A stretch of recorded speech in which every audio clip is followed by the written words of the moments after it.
Сьогодні ми разом з фондом UAIM та Кримським фронтом приїхали в місто Черновці і зараз ми їдемо в місто Добра і веземо їм в першу чергу швидку, а також дитяче харчування.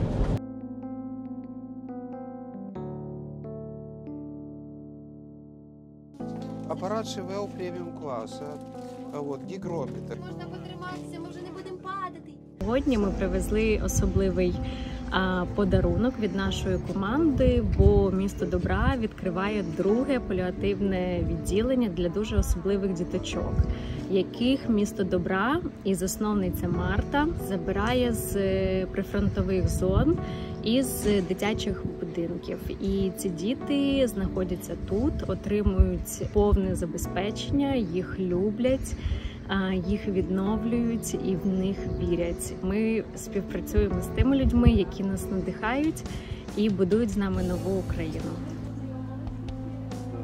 Це наш Володька.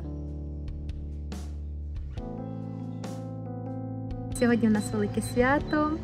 Ми називаємо такі дні дивовижними днями, тому що до нас приїжджають чарівники, і ми дуже вдячні Кримському фронту за дуже важливу допомогу, за таку круту машину «Реанімобіль». Ми про нього дуже мріяли. Зараз у нас 40 паліативних діток.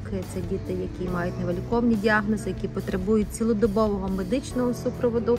Є ще безліч дітей, які чекають на нашу допомогу. От вже треба виїжджати і в Миколаїв, і на Херсонщину, аби евакуйовувати важкохворих дітей. Ця машина буде дійсно служити найважливішим дітям нашої країни, дітям, які завдяки Кримському фронту і UAIM фонду стають видимими, стають важливими, стають потрібними. І такі дні тому ми називаємо в місті Добра дивовижними. Дякуємо UAIM і дякуємо Кримський фронт, що ви у нас є, у наших метеликів, у наших дітей і в нашої країни.